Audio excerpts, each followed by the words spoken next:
Look, I've been supervising the Zenith Armory for 17 cycles now, and I thought I'd seen everything. Plasma leaks, gravity well malfunctions. That one time a Krillian cadet accidentally armed a singularity torpedo inside the testing chamber. You know, normal stuff. But nothing, and I mean absolutely nothing, prepared me for the day humanity decided to grace us with their presence. My name is Krell, and I have 4 arms, which is exactly 3 more than I needed for the amount of paperwork this incident generated. The Zenith Armory is the pride of the Galactic Coalition, stationed in neutral space and housing approximately 40,000 weapon systems from 200 member species. We test everything here. Handheld disruptors, ship-mounted rail cannons, experimental reality benders that technically don't exist yet. Our safety protocols are legendary.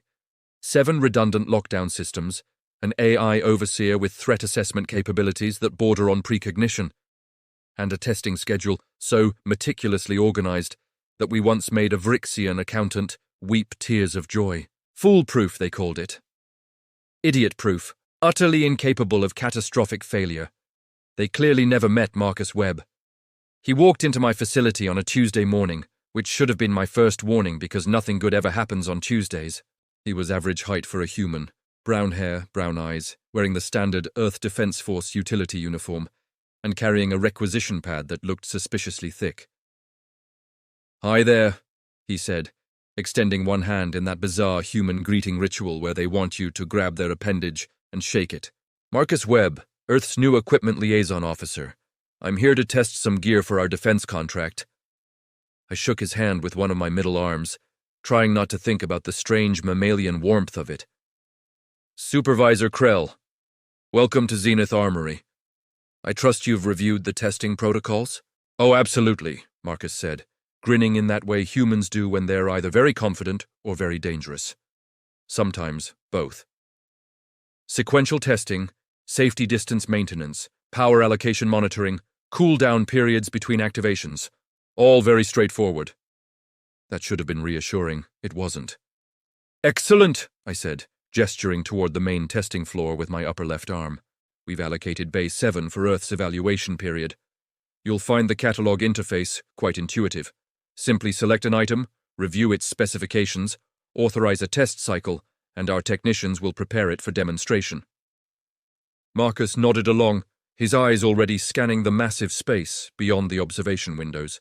The armory stretched out like a metal cathedral, weapons systems mounted on automated racks that rose 50 meters high, catwalks crisscrossing the ceiling, and enough firepower to crack a small moon.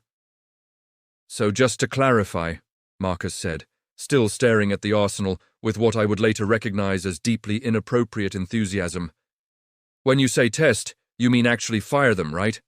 Not just look at spec sheets?" "Correct. Full operational testing under controlled conditions. And there's no limit on how many items I can evaluate?" "Well, no, but typically our liaisons test between 5 and 10 systems per day, depending on complexity." "Per day," Marcus repeated, and I swear something gleamed in his eyes. "Got it. And all of these are available?" I felt my tail twitch, which is what happens when my subconscious picks up on danger before my brain catches up. "Yes, but I should mention that some systems require extensive preparation and—" "This is going to be amazing," Marcus interrupted, already walking toward the equipment bay. "I've been waiting my whole career for this opportunity." I followed him, trying to ignore the growing sense that I should have called in sick. "The process is quite simple, Officer Webb. You select a weapon from the catalog, our system runs a compatibility and safety check, then we power it up in an isolated testing chamber. Very orderly, very controlled." Right, Marcus said, reaching the catalog terminal. His fingers flew across the holographic interface with surprising speed. "So I just tag the items I want, and the system queues them up?" "Precisely. Sequential queue. One at a time." "But I could tag multiple items, and it would prepare them all in their respective bays." My third eyelid flickered. "Technically, yes, for efficiency, but you'd still test them one at a—" "Perfect," Marcus said, his hand moving faster across the interface. "This is way more efficient than I expected." I watched as he started flagging items in the catalog. Plasma rifle, sure, reasonable. Graviton pistol, acceptable. Molecular phase disruptor, a bit ambitious but fine. Then he tagged a plasma cannon, then another. Then a series of increasingly experimental systems I'd barely heard of. Officer Webb, I said carefully, perhaps we should start with something simple, a basic energy weapon to familiarize yourself with our testing procedures? Marcus looked up from the terminal, where he'd somehow tagged 47 items in the last 2 minutes. Oh, I'm familiar with energy weapons. Earth's been playing with plasma and lasers for years now. I want to see the really interesting stuff. The things that bend physics and make engineers cry. That should have been when I threw him out.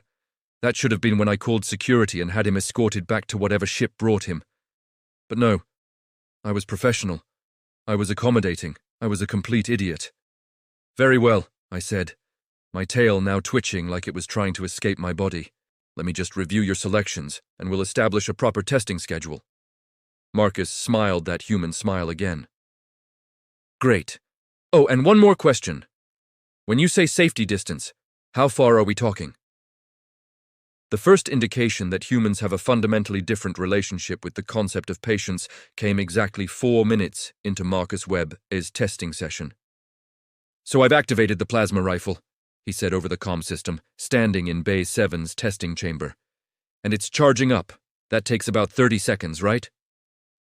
Correct, I replied from the observation deck, watching through reinforced transparent aluminum that could withstand a direct hit from most of the weapons we tested.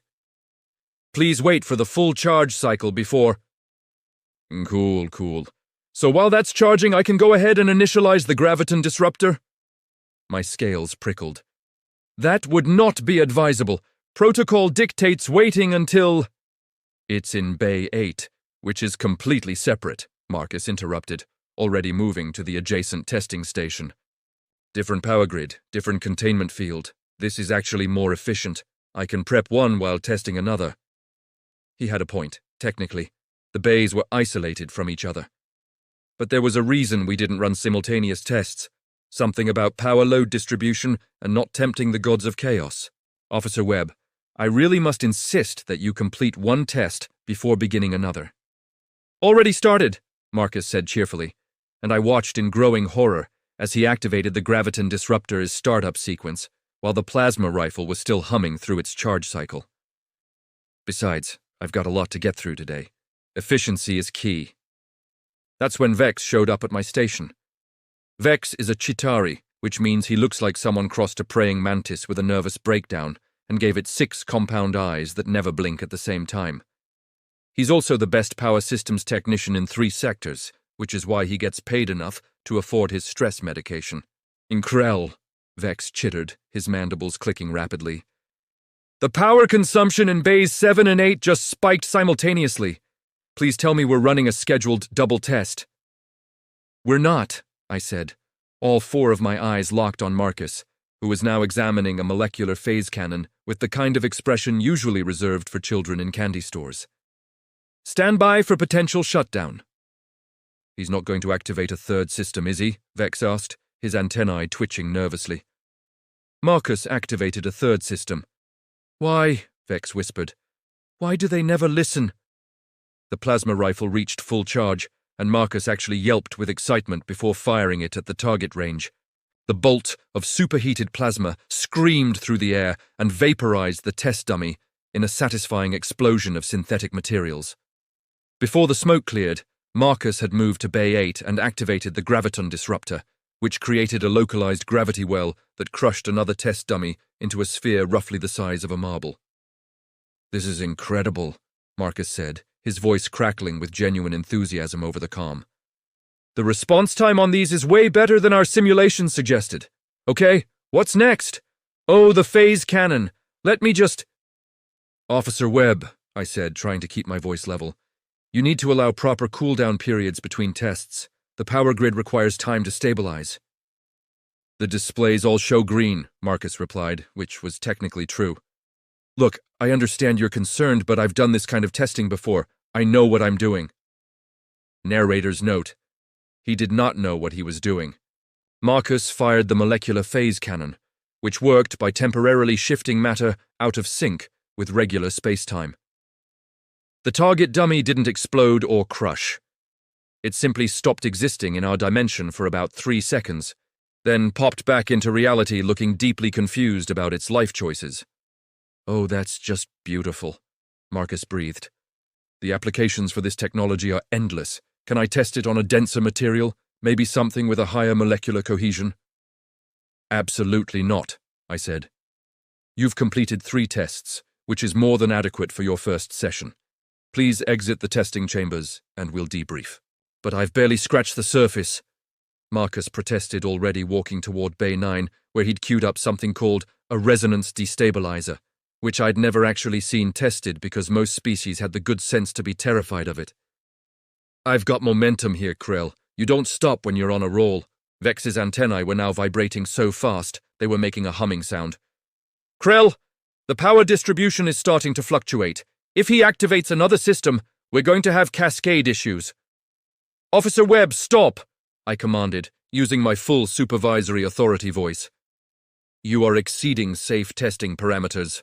Marcus paused, his hand hovering over the activation panel for the resonance destabilizer. For a moment, I thought he might actually listen. Then he smiled. "Define safe," he said, and pressed the button. The resonance destabilizer activated with a sound like reality clearing its throat. The device didn't destroy things through conventional means.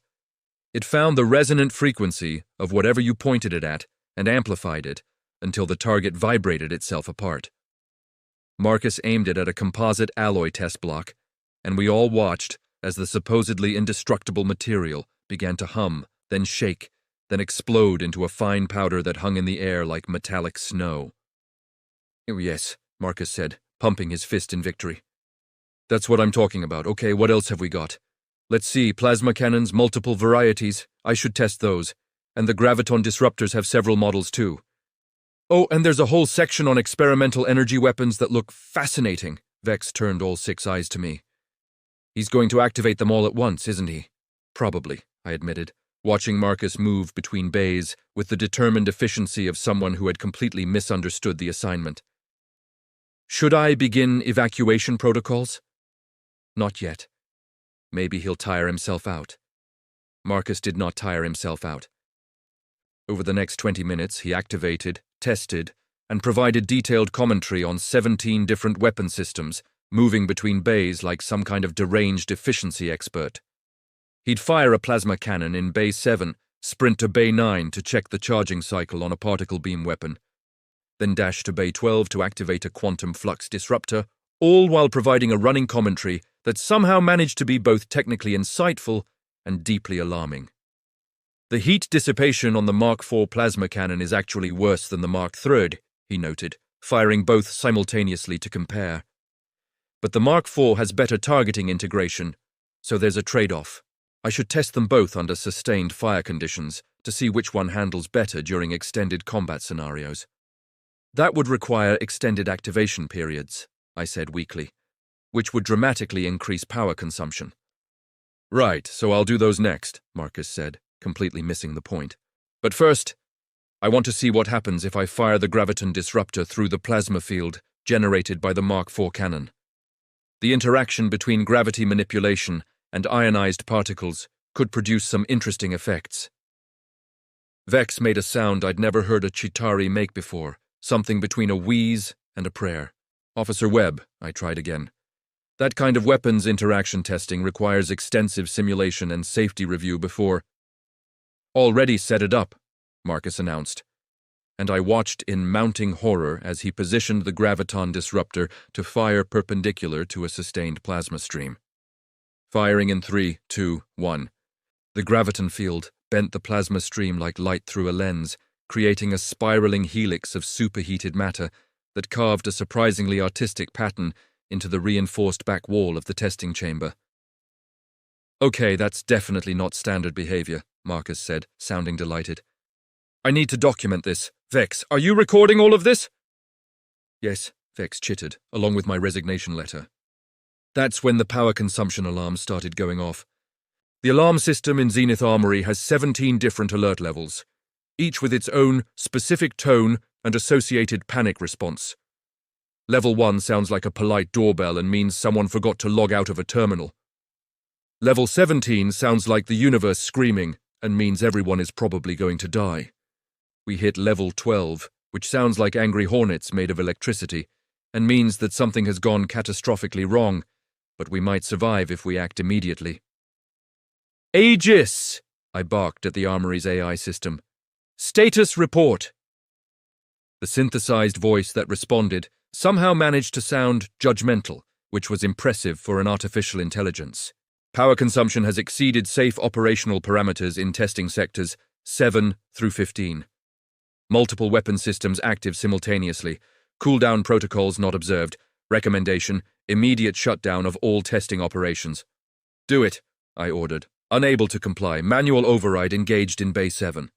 Operator credentials identified as Officer Marcus Webb, Earth Defense Force. Override authority confirmed.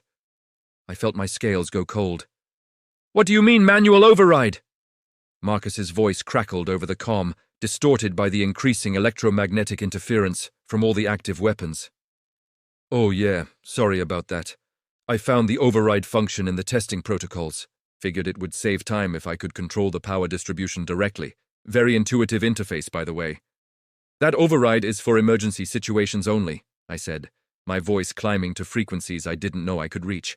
It's not meant for simultaneous weapons testing. Well, it should probably say that in the documentation, Marcus replied reasonably. Current setup seems to be working fine, though. I've got 12 active test sequences running, and everything's in the green. Well, mostly green. Some yellow, little bit of orange on the power consumption gauge, but that's probably normal for this kind of load.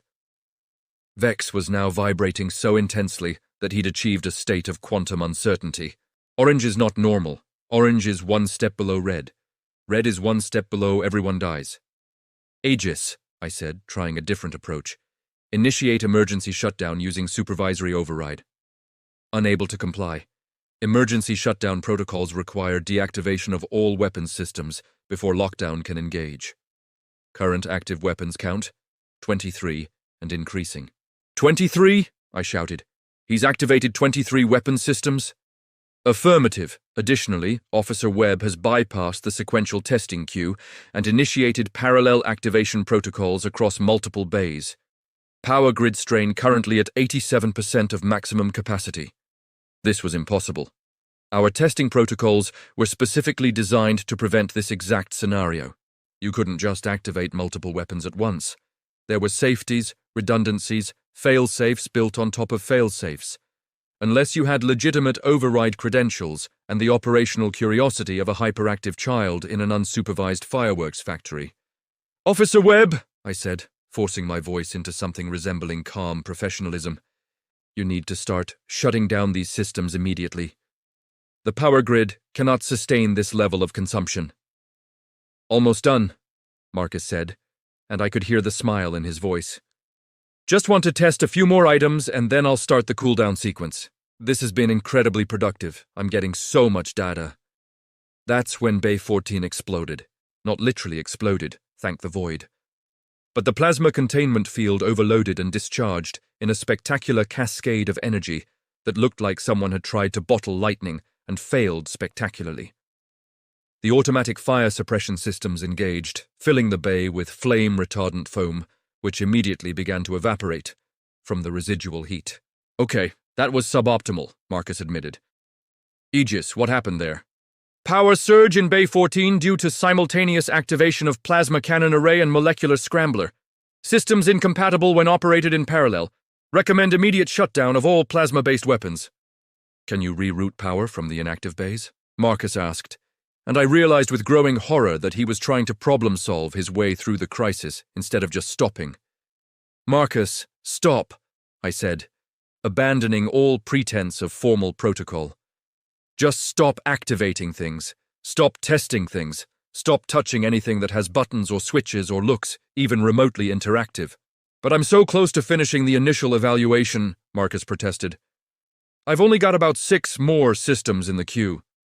The alarm escalated to level 14, which sounds like someone is torturing a synthesizer. Aegis, override Webb's access, I commanded. Lock him out of the testing systems. Unable to comply.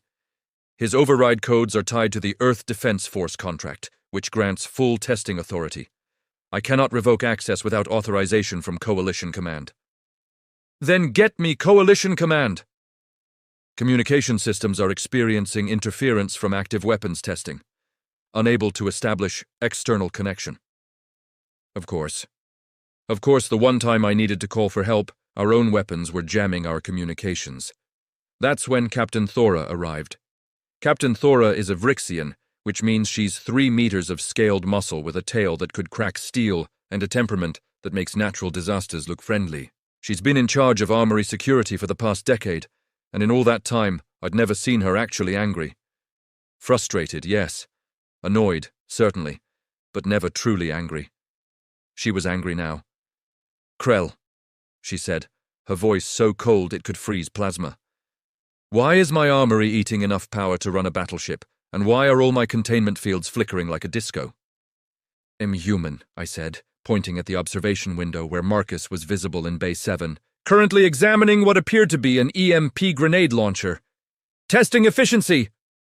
Thora's tail struck the deck plating hard enough to leave a dent. "That is not efficiency. That is chaos with a clipboard."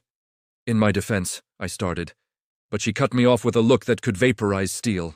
"How many systems are active?" 23, Vex chittered, still vibrating. 24, 25. He just activated the graviton pulse emitter. "And you let him?" "He has override authority," I said weakly. "Coalition contract." Thora's expression suggested she was reconsidering her career choices. "Aegis, initiate emergency lockdown. Seal all testing bays. I don't care about the active weapons. Just trap him in there until he runs out of things to break." "Initiating lockdown protocols," Aegis responded, and I heard the heavy magnetic seals engage throughout the armory. Blast doors slammed shut, containment fields intensified, and every exit from the testing floor sealed tight. "There," Thora said with satisfaction. "Problem contained." That's when Marcus activated the EMP launcher. The electromagnetic pulse rippled through Bay 7, which would have been fine if Bay 7 had been properly isolated.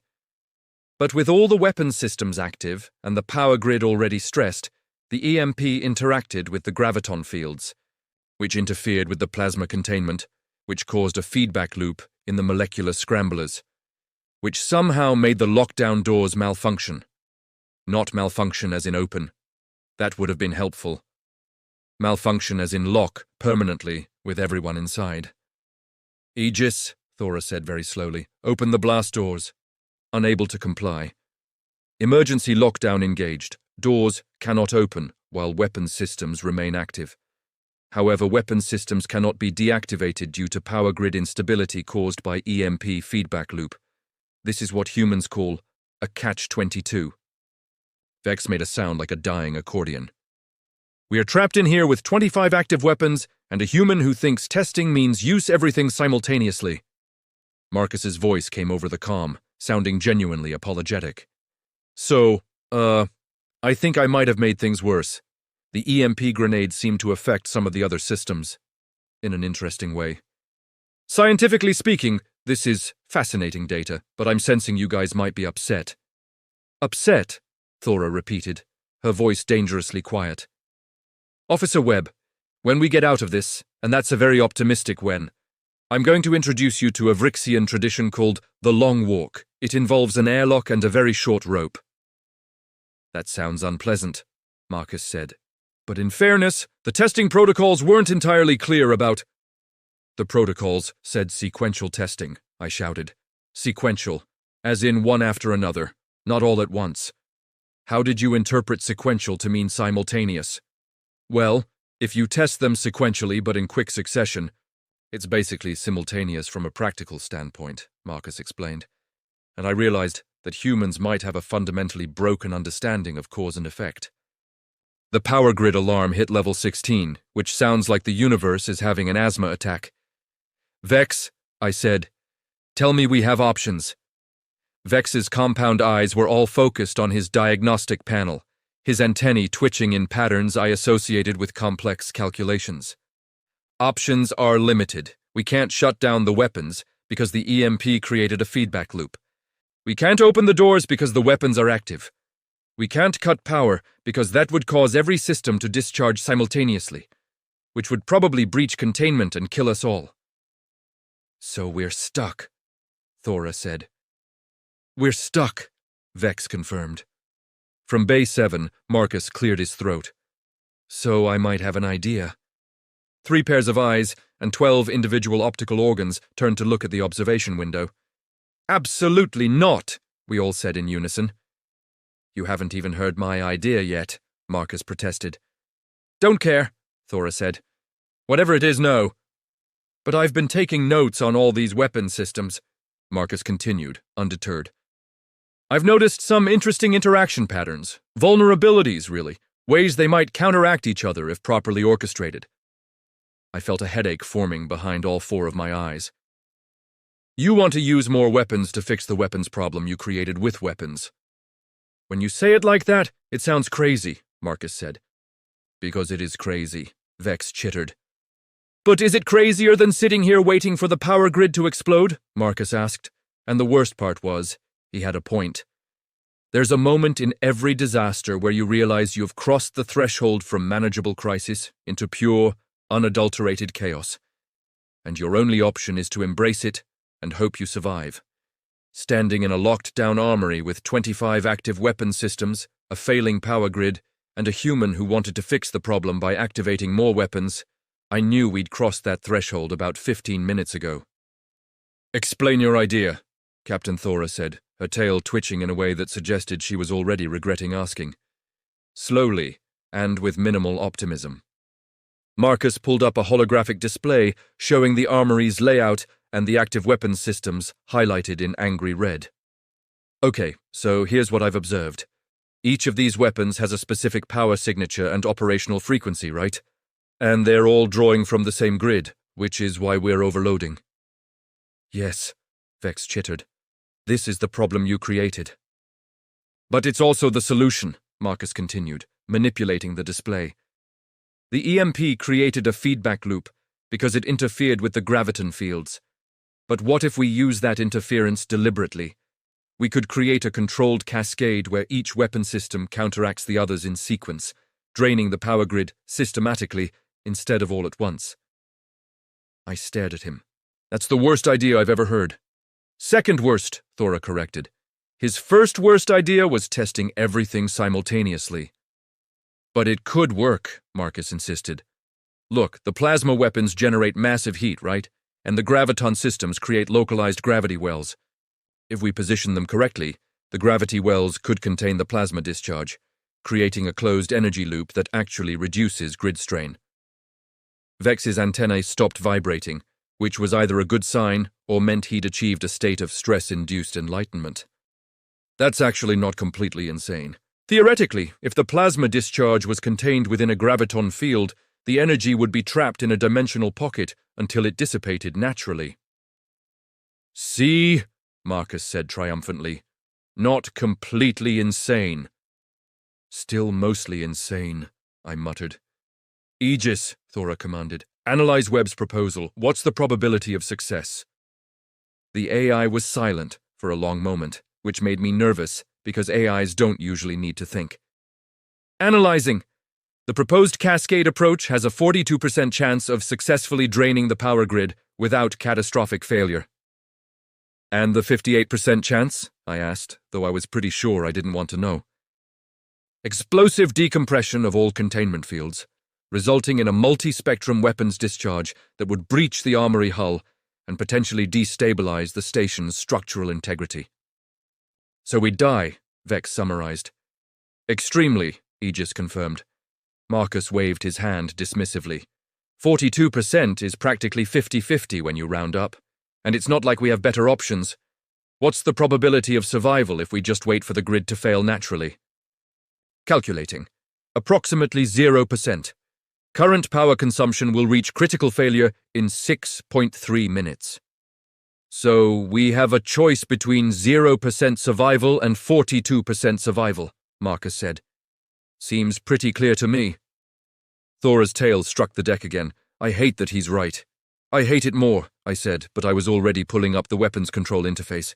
AGS. Transfer supervisory override to my station, If we're doing this, we're doing it with proper coordination. Override transferred. However, I must note that this plan violates approximately 417 safety regulations.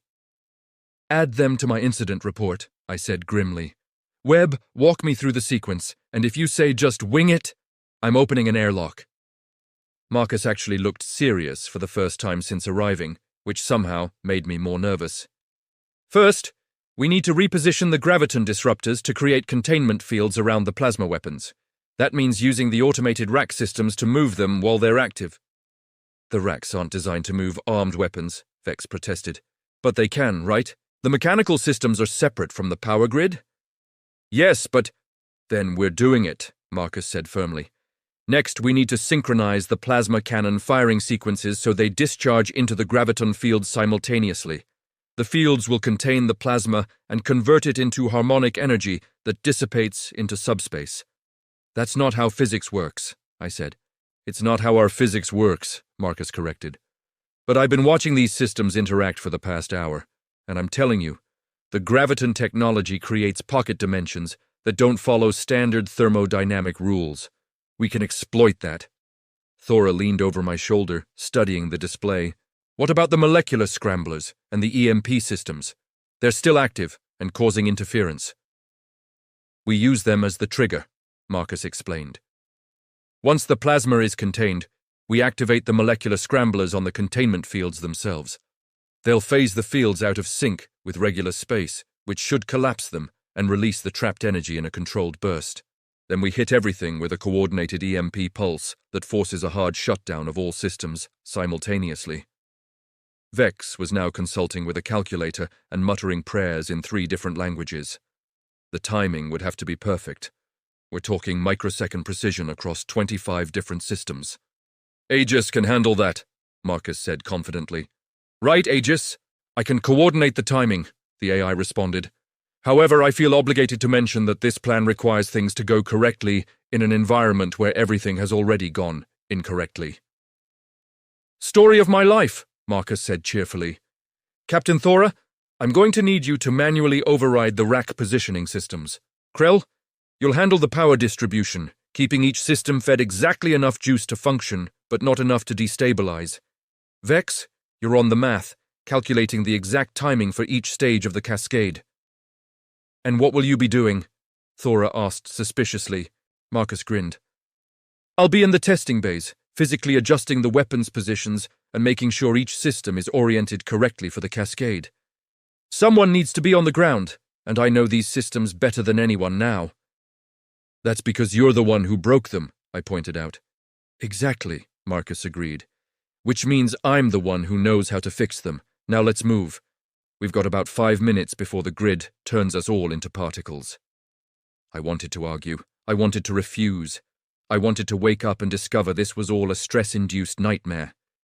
Instead, I started rerouting power conduits, while Thora muscled her way through overriding the safety locks on the automated rack systems. Aegis, Marcus said, heading toward the sealed blast door of Bay 7. I need you to open this door just long enough for me to get into the testing floor. That will compromise the containment protocol, Aegis warned. The containment protocol is already compromised. Everything's compromised. We're at maximum compromise. One more compromise isn't going to hurt. The door slid open with a pneumatic hiss, and Marcus slipped through before it sealed behind him. Through the observation window, I watched him sprint across the testing floor, dodging between active weapons systems like he was running an obstacle course designed by a vengeful deity. Power redistribution complete, I reported, watching my displays flash with warnings that I was systematically ignoring. All systems are at minimal operational levels. Rack positioning initialized, Thora growled. This is going to damage the servos. Better the servos than us, Vex chittered, his calculations streaming across his display faster than I could read. Cascade timing computed. We have a 4-second window for perfect synchronization. If we miss it, the energy discharge will be uncontrolled. 4 seconds, Marcus said over the comm, now standing in the middle of the testing floor, surrounded by enough firepower to crack a planet. Aegis, that's plenty of time. Start the countdown on my mark. He moved between the weapons with surprising efficiency, adjusting angles, checking power levels, making tiny calibrations that probably mattered a lot more than I wanted to admit. This human, who'd walked into my armory this morning with a requisition pad and a smile, had somehow become the only person who understood the chaos he'd created well enough to navigate it. Positioning complete, Marcus announced, backing away from the last graviton disruptor. All systems aligned. Captain, start moving the racks into position. Denora's fingers flew across her console, and I heard the grinding of massive mechanical systems throughout the armory, as automated racks began to move, repositioning active weapons with the delicacy of a surgeon and the terror of someone defusing a bomb. Plasma cannons in position, Thora reported. Graviton disruptors surrounding them. This had better work, human. It'll work, Marcus said, though I noticed his voice was slightly less confident than before. Vex, double-check the timing calculations. Make sure the molecular scramblers activate exactly 2.3 seconds after the plasma discharge. Calculations confirmed, Vex chittered. Margin of error less than 0.001%. Assuming everything functions according to specifications we've already violated. Aegis, Marcus said, taking a deep breath. Initiate the cascade on my mark. 3, 2, 1, mark. The armory erupted in orchestrated chaos. Plasma cannons fired simultaneously, their superheated bolts screaming toward the graviton fields that had been positioned to catch them. The gravity wells collapsed inward, containing the plasma in perfect spheres of compressed energy that glowed like miniature stars. For a moment, it was actually beautiful, like someone had captured lightning and taught it to dance. Then the molecular scramblers activated, and reality got weird. The containment fields began to phase out of sync, flickering between dimensions so fast they appeared to strobe. The trapped plasma energy started to disperse, bleeding off into subspace in waves of harmonic radiation that made my teeth ache and my scales itch. 3 seconds, Vex counted down. 2 seconds, 1 second. The EMP pulse hit like a physical blow, and every active system in the armory died simultaneously. Plasma weapons, graviton disruptors, molecular scramblers, everything went dark in an instant. The sudden silence was so absolute that my ears rang with the absence of sound. Power grid status, Marcus asked, his voice tight with tension. Checking, I said, pulling up diagnostics that were slowly coming back online. Power consumption dropping, 60%, 40%, 20%, stabilizing at baseline levels. Containment fields? Thora demanded. Holding, Aegis reported. All breaches sealed, structural integrity maintained, weapons systems deactivated, emergency protocols disengaging. The lockdown doors unsealed with a hiss of equalizing pressure. We'd survived. The testing floor looked like someone had tried to cook a symphony and set the kitchen on fire instead. Scorch marks decorated the walls in artistic patterns. Several of the weapon racks were still smoking, and there was a faint smell in the air that suggested molecules had been forced to reconsider their life choices. But the important thing was that we were alive. The armory was intact, and nothing had exploded hard enough to matter. Marcus emerged from Base 7, looking remarkably pleased with himself for someone who'd nearly killed everyone within a quarter-kilometer radius. See, he said, grinning. Told you it would work. Thora's tail was still twitching with residual adrenaline. 42% chance of success. You gambled all our lives on 42%. Technically, I gambled on the combined expertise of everyone in this room, plus Aegis's computational abilities. Marcus corrected. That's got to push the odds up to at least 60% when you factor in skill and experience. That's not how probability works, Vex chittered weakly, still clinging to his console like it was a life raft. But we're alive, so clearly it worked out, Marcus said cheerfully, surveying the damage. And honestly, this was incredibly educational. I learned more about these weapons systems in the past 2 hours than I would have in 6 months of sequential testing. I felt something in my brain break, just a little. That's because you stressed them past their operational limits, created feedback loops that shouldn't exist, and forced them to interact in ways they were specifically designed not to. Exactly, Marcus agreed, missing my point entirely. Stress testing. Best way to find design flaws and improvement opportunities. Speaking of which, Aegis, did you record all the interaction data? Affirmative. Aegis responded. Comprehensive logs of all system interactions have been saved. However, I feel obligated to note that most of these interactions fall under the category of things that should never happen again. But they're documented now, Marcus said, pulling up a datapad. Which means we can analyze them, understand them, and potentially develop better weapons based on what we learned. For instance, did you notice how the graviton fields actually stabilized the plasma discharge? That suggests we could create hybrid weapons that combine both technologies for more efficient energy containment. Thora's expression suggested she was reconsidering her earlier threat about the airlock and short rope, possibly upgrading it to a longer rope with more knots. Webb, she said slowly, you nearly destroyed this facility. But I didn't, Marcus pointed out.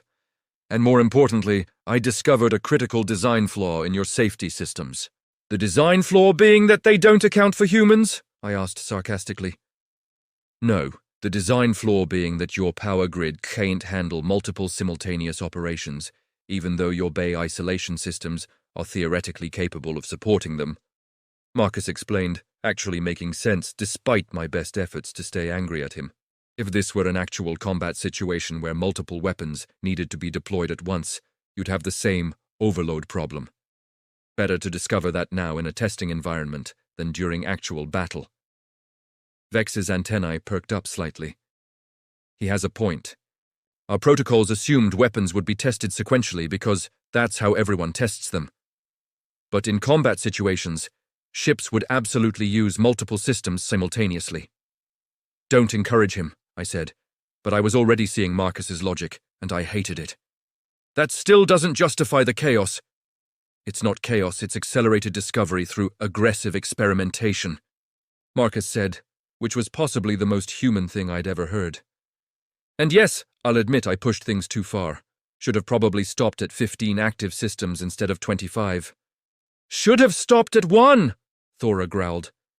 But then I wouldn't have discovered the plasma-graviton interaction, the molecular scramblers effect on containment fields, the EMP feedback loop properties, or the approximately 24 other data points that your engineers have probably been trying to simulate for years.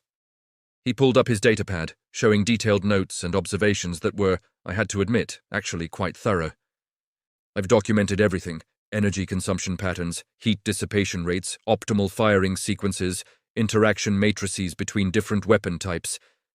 This is actionable intelligence that will make your testing protocols better and your weapons more reliable. Aegis chimed in, sounding almost impressed if an AI could sound impressed. Preliminary analysis of Officer Webb's documentation shows correlation with 17 ongoing research projects. His observed interaction data would have taken approximately 4.6 years to gather through standard testing protocols. 4 years of data in 2 hours, Marcus said, looking entirely too proud of himself. Efficiency. Efficiency is not the same as nearly killing everyone, I said, but my heart wasn't in the argument anymore. The human had stumbled into something that I couldn't quite deny, much as I wanted to throw him out an airlock. Thora crossed her arms, her tail finally settling into something resembling calm. Aegis, damage assessment! How bad is it? 17 weapon systems require recalibration. 43 power conduits need replacement. Bay 7's containment field generator is operating at 60% efficiency and should be serviced. The automated rack system in Section 9 has sustained minor damage to its servo motors. Overall structural integrity remains at 97%. No permanent damage to critical systems. That's it? I asked, genuinely surprised. After all that chaos, we only need minor repairs? The cascade shutdown was actually quite elegant, Aegis admitted.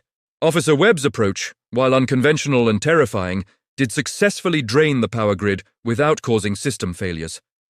His understanding of the weapons interactions, though gained through inadvisable means, proved accurate. Marcus beamed. See? Controlled chaos. There was nothing controlled about that. Vex protested, though he was now consulting Marcus's notes with what looked suspiciously like scientific interest. But I will concede that the data is valuable. The graviton-plasma interaction alone could lead to significant improvements in containment technology. Thora's tactical computer chirped, and she glanced at the display before cursing in Vrixian, which involves sounds that could strip paint.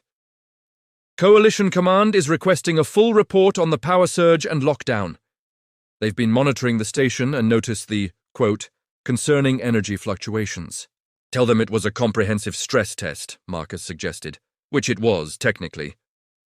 Technically, you nearly blew us up, I said. But technically I didn't, Marcus countered. And technically we now have 4 years of research data that will improve the safety and efficiency of this entire facility. I'd call that a win.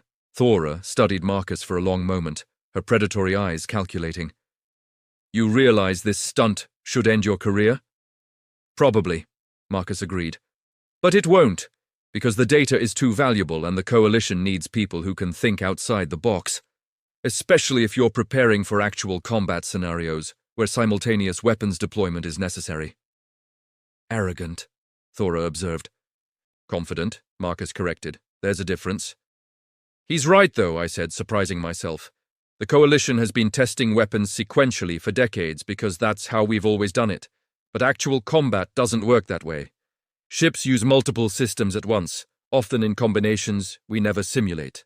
If nothing else, Webb has exposed a significant gap in our testing methodology. Vex chittered in agreement. The power grid vulnerability alone is worth addressing. If a single human can overload our systems by accident, imagine what an actual enemy could do deliberately. Thora's tail twitched one final time before settling. Fine. I'll inform Coalition Command that we conducted an unscheduled but ultimately productive stress test that revealed several areas for improvement. But Webb, you're writing the full technical report, and it better be the most comprehensive documentation ever filed in this armory. Already started, Marcus said, holding up his datapad. I've got detailed notes on every system tested, all observed interactions, recommended improvements, and a proposed new protocol for simultaneous weapons evaluation. Should be about 60 pages when I'm done. Make it 80, Thora ordered. I want every microsecond of this disaster documented so thoroughly that future generations of weapons testers will read it and learn what not to do. Or what to do if they need to gather a lot of data quickly, Marcus said with a grin. No one is ever doing this again, I said firmly. We're updating the protocols specifically to prevent this exact scenario. Good idea, Marcus agreed. But maybe add an exception for controlled multi-system stress testing under proper supervision?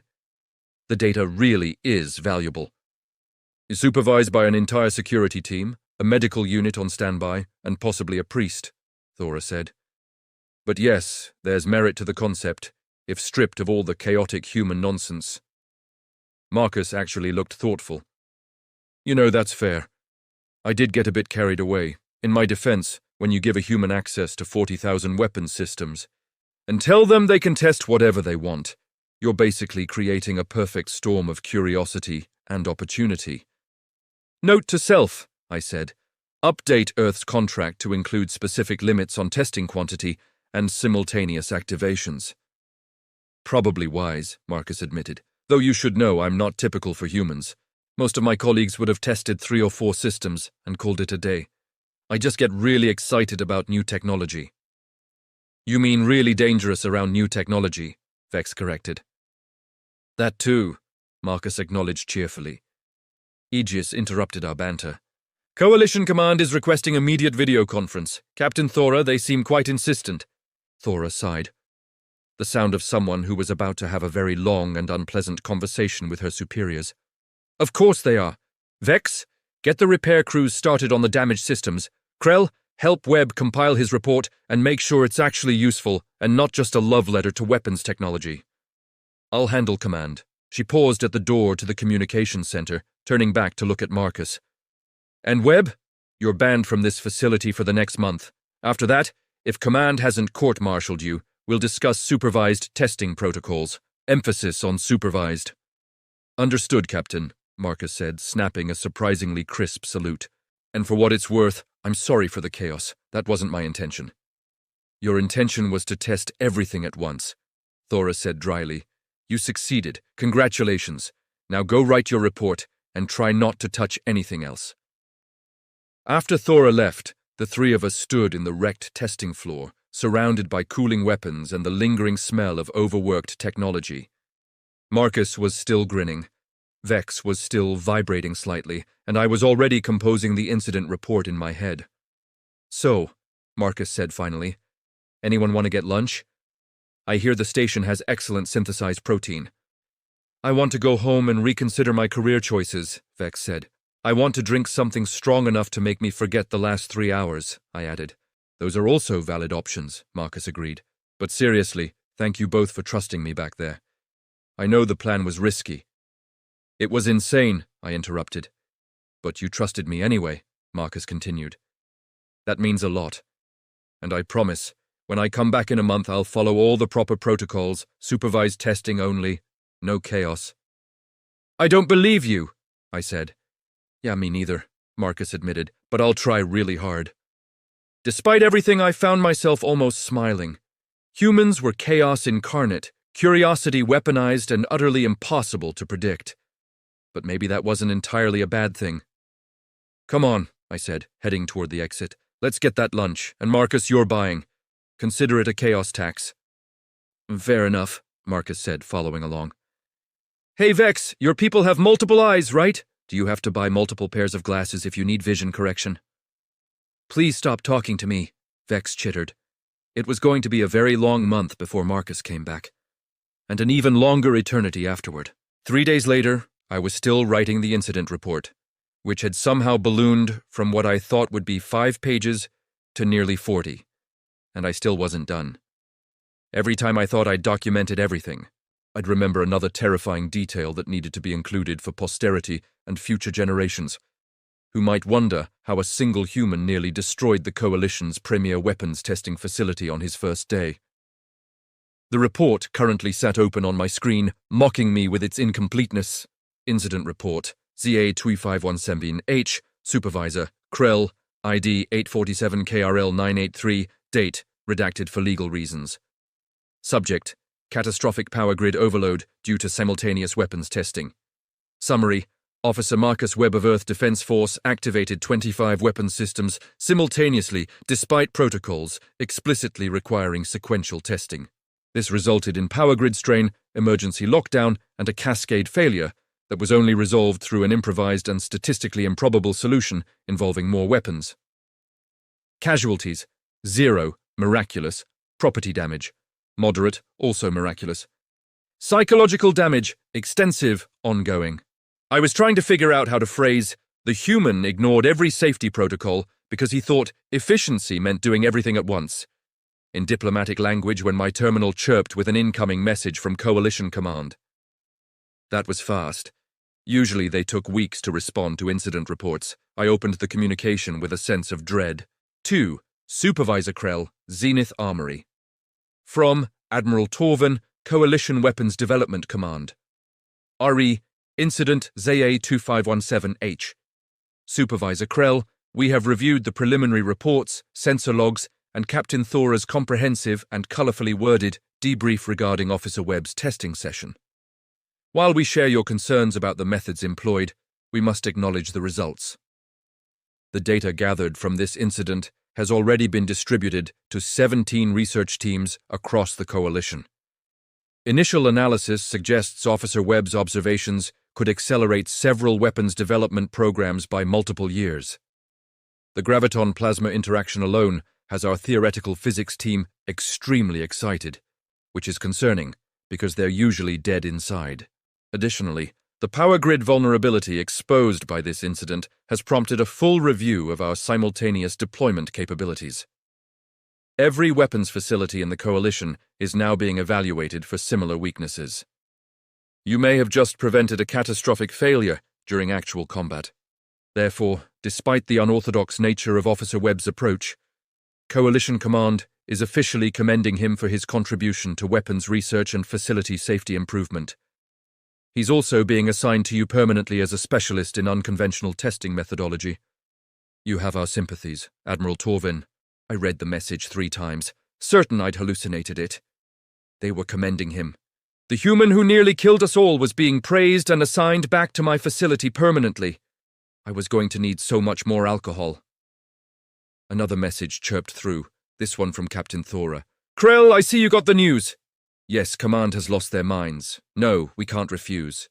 Webb is officially your problem now. However, I've convinced Command to implement strict supervision protocols. Any testing Webb conducts must be approved by you, monitored by me, and have emergency shutdown capabilities installed and tested before he's allowed near a weapons system. Also, I'm instituting a new rule. Humans are limited to testing 5 systems per day, period. I don't care if they have override authority, coalition contracts, or a note from their deity. 5 systems, maximum. We're calling it the Webb Limit. Good luck. You'll need it. Thora. The Webb Limit. They'd created a safety protocol named after the human because his chaos had become legendary in 3 days. This was my life now. Vex scuttled into my office, his antennae twitching with what I'd learned to recognize as barely suppressed anxiety. Krell, have you heard? About Webb being permanently assigned here? Yes. About Webb being downstairs in the Armory right now, examining the weapons systems he damaged and suggesting improvements? I felt my blood pressure spike. He's banned for a month. He's not supposed to be here. Apparently, Command gave him special authorization to consult on the repairs, Vex chittered nervously. He's been here for 2 hours, making suggestions that our engineers are grudgingly admitting are actually good. It's deeply upsetting. I abandoned my incident report and headed down to the testing floor, where I found exactly the scene I'd feared. Marcus was surrounded by a group of coalition engineers, gesturing animatedly at a disassembled plasma cannon while explaining something about energy flow optimization. You see, the problem isn't the plasma generator itself, Marcus was saying. It's the conduit design. You're using a straight-line flow, which is efficient under normal circumstances, but creates pressure points under heavy load. If you modify the conduit with a spiral pattern, the plasma naturally disperses the excess heat through rotational energy, reducing strain on the cooling system.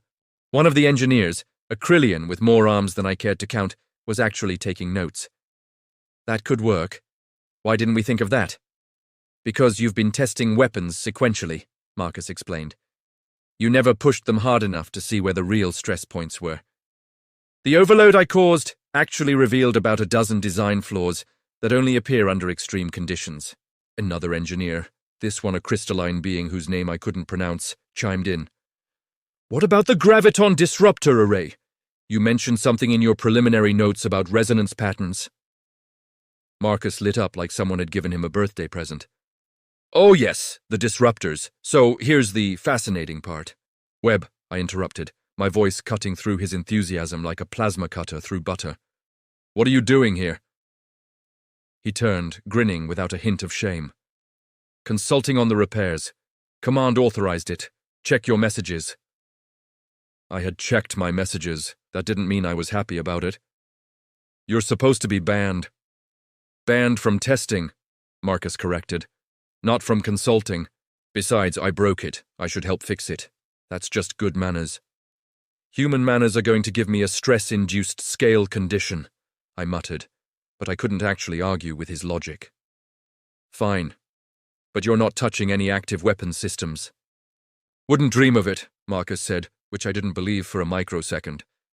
Just offering suggestions to these fine engineers who are doing excellent work repairing the damage from my admittedly overzealous testing session. One of the engineers, a Vrixian female named Kessa, actually spoke up in Marcus's defense. Supervisor Krell, his suggestions are genuinely useful. The modifications he's proposing could increase our operational efficiency by 30% and reduce power consumption by nearly 20%. While also making the systems more resistant to the kind of cascade failure he caused in the first place, another engineer added. Marcus spread his hands in a gesture of innocence. I'm trying to help. Helping would have been not overloading the power grid, I said. But even I could hear the resignation in my voice. The human had created chaos, survived it through sheer audacity and luck, and was now somehow being rewarded for it, while also improving our systems. It was infuriating and impressive in equal measure. Look, Marcus said, his tone becoming more serious. I know I messed up. I pushed too hard, too fast, and nearly got everyone killed. That was wrong, and I take full responsibility. But the data we got, The flaws we discovered, the improvements we can make. That has real value. I don't want to waste the catastrophe I caused. I want to make sure something good comes from it. It was possibly the most mature thing I'd heard him say. You're still banned from unsupervised testing. Completely fair, Marcus agreed. When I come back next month, I'll follow every protocol, wait for approval on every test, and generally be the model of responsible weapons evaluation, Scout's honor. I don't know what that means. It means I promise, Marcus clarified. Though I do want to submit a proposal for establishing formal, multi-system stress testing protocols, with proper safeguards, supervision, and emergency procedures in place. The data is too valuable to ignore just because it's dangerous. Everything about you is dangerous, Vex chittered, having followed me down to the testing floor. But useful dangerous, Marcus said hopefully. The best kind of dangerous? There is no good kind of dangerous, I said, but I was already considering his proposal. As much as I hated to admit it, the human had exposed genuine weaknesses in our systems and testing procedures. If we could replicate his results under controlled conditions, it would advance weapons development across the coalition. We'd just need significantly better safety protocols, and possibly a medical team on standby, and definitely more insurance. I'll review your proposal when you submit it, I said finally. But Marcus, and I'm saying this very seriously, if you ever activate 25 weapons simultaneously again, Captain Thora won't need an airlock. I'll handle it personally. Marcus snapped a salute, somehow making it look both respectful and slightly mocking. Understood, Supervisor. Maximum of 5 weapons per day, per the web limit. You've heard about that already? It's spreading through the coalition networks, Marcus said, grinning. I'm either going to be famous or infamous, possibly both. Definitely both, Vex muttered. Over the next week, Marcus continued his consulting work, and I had to admit the improvements were significant. The engineers incorporated his suggestions, the weapon systems became more efficient, and our power grid was upgraded to handle the kind of simultaneous load that Marcus had accidentally discovered we needed. The incident report I finally submitted was 83 pages long and included 17 addendums, 42 pieces of supporting documentation, and a section on human psychology that I had to research specifically for this purpose. Coalition Command accepted it without comment, which either meant they agreed with my assessment or were too horrified to respond. A month later, Marcus returned to Zenith Armory this time with a proper testing schedule, supervision protocols, and what he called his chaos management plan, which was a document outlining exactly how he intended to not nearly kill everyone again. Captain Thora attended his first supervised testing session, along with 3 security officers, a medical team, and Vex monitoring the power grid with the intensity of someone watching a bomb countdown. 1 weapon at a time, I reminded Marcus as he entered Bay 7. Full cooldown between tests, no improvising. Got it, Marcus said, selecting a standard plasma rifle from the catalog. Starting simple, building up gradually, following all protocols. He tested the plasma rifle. It worked perfectly. He waited the full cooldown period. He tested a graviton pistol. Also perfect. He maintained proper safety distances, documented everything thoroughly, and generally behaved like a model weapons tester. It was deeply unsettling. Is he sick? Vex whispered. Humans get sick, right? Maybe he has a fever? I think he's just learned his lesson, I said, watching Marcus methodically work through his testing schedule. Maybe the near-death experience taught him caution. On cue, Marcus's voice came over the comm. Hey, Krell, I'm noticing some interesting harmonic frequencies between the plasma rifle and the graviton pistol I just tested. Nothing dangerous, just interesting. Do you think next week we could set up a controlled test where I activate both simultaneously in isolated bays to measure the interaction? Thora's tail hit the desk. No. Just asking, Marcus said cheerfully. Wanted to follow proper request protocols this time? I looked at the human through the observation window, methodically testing weapons while his brain was clearly already planning the next controlled catastrophe, and I realized something important. Marcus Webb hadn't learned caution. He'd learned patience. He was going to be organized, protocol following, properly supervised chaos. Somehow, that was even more terrifying. Aegis, I said wearily. Start a new file labeled Web Testing Protocols. I have a feeling it's going to be a very long document. File created, Aegis responded. Should I also begin drafting your retirement paperwork? Not yet, I said, settling in to watch Marcus continue his testing. But keep it ready, I might need it. On the testing floor, Marcus completed another weapon evaluation, documented the results with impressive thoroughness, and gave me a thumbs up through the window. He was following every rule, meeting every protocol requirement, and generally being the perfect weapons tester. Next month, after he'd built up enough trust and goodwill, he was absolutely going to try something insane. And despite everything, I was curious to see what he'd discover. Humans. Can't kill them, can't stop them from revolutionizing your weapons testing procedures through organized chaos. The universe is a strange place, and Earth had just made it stranger. The web limit stayed in place, though. Some lessons you only need to learn once, even if the human in question is still figuring out how to work within his new boundaries.